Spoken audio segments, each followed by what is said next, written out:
Chelsea beat Tottenham Hotspur in London Derby. Details of these and more after this break. I am Charles Operum.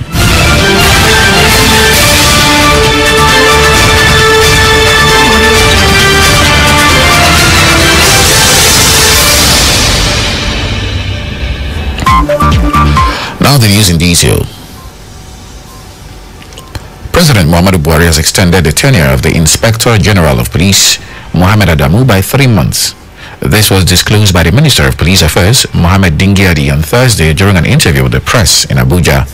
According to him, the extension was necessary to allow for proper selection of a successor to replace Adamu. Adamu's tenure expired since Monday, February 1st, 2021, after the completion of his 35 years in service as a police officer. Cases of COVID-19 have now been reported in 17 of the 18 local government areas of Edo State since the return of the second wave. Ovia Southwest now remains the only local government yet to record any case. The state COVID-19 response team told journalists in a briefing on Thursday that efforts are on to ascertain the reason for the no-case report from the local government. The Permanent Secretary, Edo State Ministry of Health, Dr. Osamoyi Irowa, said the response team has adopted a new approach to ensure more effective case discoveries. According to Dr. Irowa, the number of confirmed cases is an indication that the spread of the coronavirus disease in this second wave is becoming prevalent in Edo State. The state has tested 5,943 samples, which returned 634 positive cases across 15 local government areas of the state.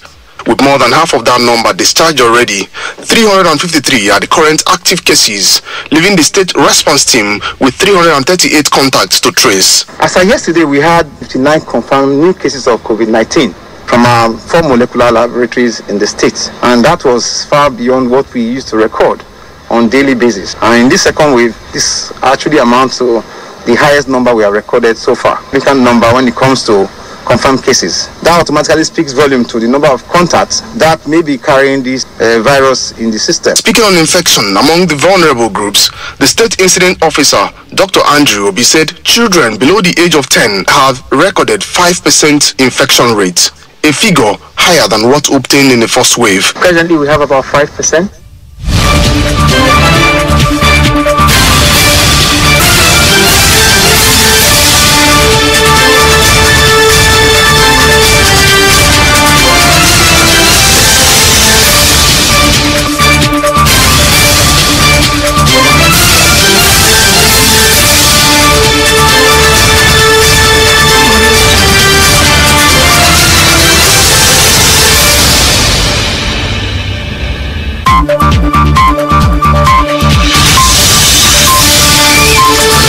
Meanwhile, the number of active cases has now risen to 632 following an additional 30 infections detected on Wednesday.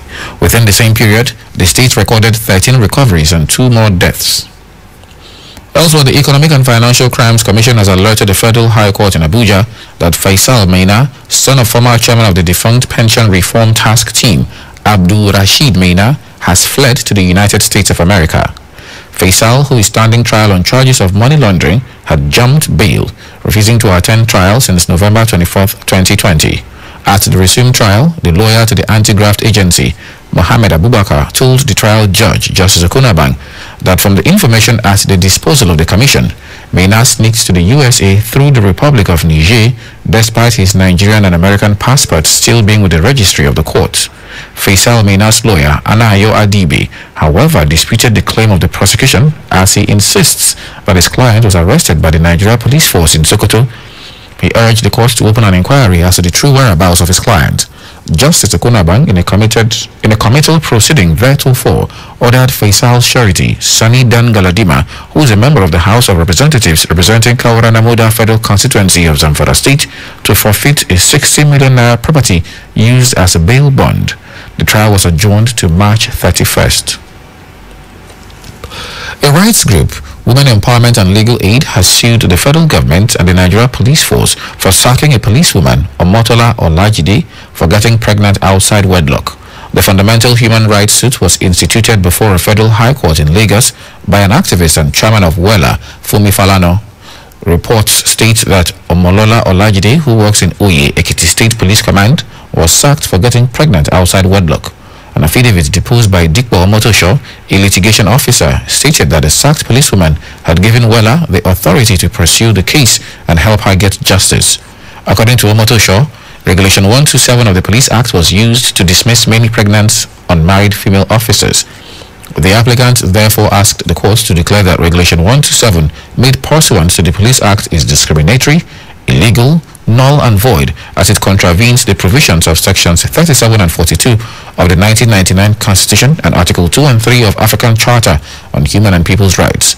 The applicant is also seeking an order of the court directing the police and federal government to erase Regulation 127. 18 inmates of the Nigerian Correctional Service studying with the National Open University of Nigeria Corrections Special Study Centers have graduated with various degree certificates. A statement by the Nigerian Correctional Service says the inmates all graduated on Saturday. The Acting Controller General of Corrections, John Mraburi, has therefore charged the inmates to see the educational advancement as a stepping stone to a brighter future.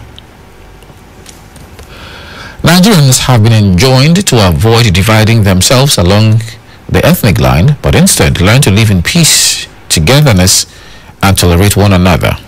This call was made by Sheikh Ahmad Gumi after being shown around the ongoing construction of the rural grazing area or Ruga settlement for Fulanis at Maradun local government area of Zamfara State as part of efforts to end insecurity. Ruga is one of the initiatives of the Governor Bello Matawali administration aimed at ending the decades of herders-farmers violent conflict in Zamfara State. Sheikh Gumi, after the inspection, urged the federal government to key into the initiative with a view to ensuring peace prevails in the country. He blamed the insecurity on the marginalization of the Fulanis, saying they lack basic amenities. Gumi also visited Zamfara with the gospel of peace to bandits in the forest, urging them to rethink their actions. Coming up in a moment in our business news, federal government, World Bank begin process to rebase Nigeria's GDP. Please stay with us. 1,000, 2,000, 3,000, 1 million, 2 million, 3 million, 600 billion, and the last kobo. Oh yes, we follow the money. It's all about the business and the business of business. The gains and the losses. The bulls and bears. The rise and falls. The risk and the satisfaction of seeing the last kobo rise to millions. On KUFM's Business News, the simple and complex jargons of business just make sense. Get the trending news on the morning market, forecast, investment opportunities, policy changes, and other breakout information on the ever-busy world of business. KU Business News, Monday to Friday on our news dawn, 6:30 to 7 a.m.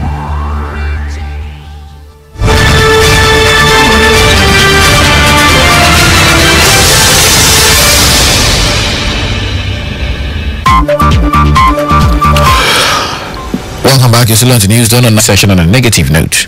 The all-share index plunged by 0.51% to close at 41,785.80 index point as against a 0.10% drop recorded on Wednesday. Its year-to-date returns currently stand at plus 3.76%. Investors lost 112.5 billion naira. Nigerian bourse trading turnover on Thursday, however, printed positive as volume ticked up by 24.68% as against the minus 9.21% plunge recorded on Wednesday. FBNH, Guarantee and UBN were the most active to boost market turnover. The market breadth closed negative as Maybaker led 21 gainers as against 24 losers, topped by NNFM at the end of the trading session. And finally on business, the federal government in collaboration with the World Bank have commenced the process to rebase Nigeria's gross domestic product. In its bid to rebase Nigeria's GDP, the National Bureau of Statistics announced on Wednesday that following the successful completion of listing of establishments, a component of National Business Sample Census, the NBS commenced National Business Sample Survey, otherwise known as the Survey of Establishments.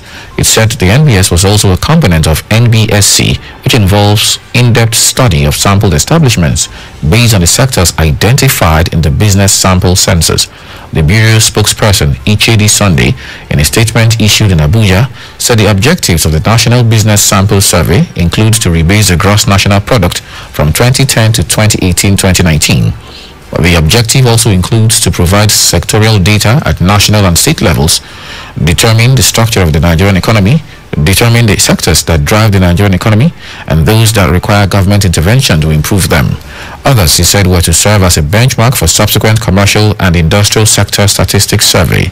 According to the Bureau, the survey covers the 36 states of the Federation, including the Federal Capital Territory. And that's it on business. In sports, Jorginho scores winner as Chelsea beat Tottenham.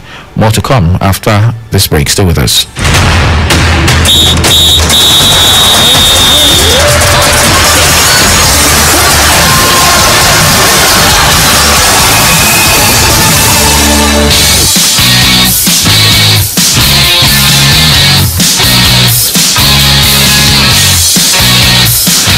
Tottenham Hotspur manager Jose Mourinho criticized referee Andre Marina's performance on Thursday night after his side lost 1-0 at home to Chelsea, who moved into the Premier League's top 6.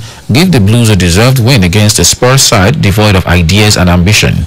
Mourinho, who talks to Marina at length as they walked off the pitch, said he considers him as one of the best referees in the Premier League. He added he has big admiration for him, and that puts him in a good position to tell him he did not like his performance. Tuchel has now enjoyed 2 wins and a draw without conceding a goal since replacing the sacked Frank Lampard.